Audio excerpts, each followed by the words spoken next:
Hi friends नमस्ते मो channel को आपन को समस्त को स्वागत। आज मु कंचा कदली को नहीं गोटे नुआ रेसिपी करी। वीडियो को देखा आगु मो चैनल को सब्सक्राइब करनियंतु एवं पाखरे थिबा बेल आइकन को दबा दियंतु जहाँकि मोर आगु को आसुवा नुआ नुआ वीडियोर नोटिफिकेशन प्रथमे पाई परिबे। एथिपाई मु दुईटी कंचा कदली को नहीं एवं अल्प हलदी पानी कदली को मुझे भाव चोपा छड़े नेबी। यार ग्रीन पार्ट को भल भाव परिष्कार करनेबी जहाँफल कदली कला पड़बनी। यही छोट छोट खंड करी काटी नेबी एवं हलदी पानी ताको भल भाव धोईकी रखिनेबी। एथिपाई मु 2 चामच पुस्त को गोटे घंटा आगु मु बतुरी देइथिली। से पुस्त एवं गोटे कंचा लंका और 4 ରୁ 5 खोला रसुण मुझे fine paste करनेबी।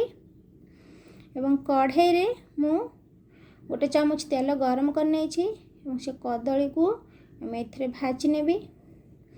Golden brown colour है पर्यंत भाजी नेबी। एथे टिके अल्प लुण ऐड करनौ छी। देखो कदली हो सारानी। एबे से कढ़ाई रे मु 3 चामच तेल गरम करने हाफ चामच जीरा दे दूची, 2टी कंचा लंका दे दूची एवं 2टी पियाज को मु काटी नहीं छोट छोट करी ताकू मु ऐड करनौची। आकु मु गोल्डन ब्राउन कलर है पर्यंत भाजी नेबी। याकू आपण निश्चय ट्राए करंतु। यह बहुत हेल्दी और टेस्टी। याकू रुटी भात परोटा सबुथिरे खाइया को बहुत भल लगी थाए। मु एथरे टिके अल्प लुण स्वाद अनुसार दे दूची एवं ताकू भल भाव टिके कषि नेबी। देखु आम पियाज भाजी सारानी। एबे से हाफ चामच जीरा गुंड, हाफ चामच धनिया गुंड, हाफ चामच दौची लंका गुंड और हाफ चामच हलदी गुंड देवी एबे एवं यहाँ को भल भाव कषि नेबी। देखु आमर मसला कषि सारानी। एबे से मु गोटे टमाटर प्यूरी को दे दूची। ये टमाटो प्यूरी को आम 1 ରୁ 2 मिनिट भल भाव कषि नवा। देखु आमर भल भाव कषि सारानी मसला। एबे पुस्तर पेस्ट को ऐड करनवा। या को भल भाव टिके गोले नवा एवं भजा कदली को एबे दे दबा।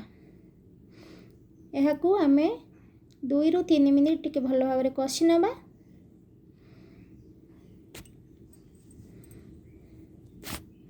देखु आमर मसला ये भाव टिके कषि नवा।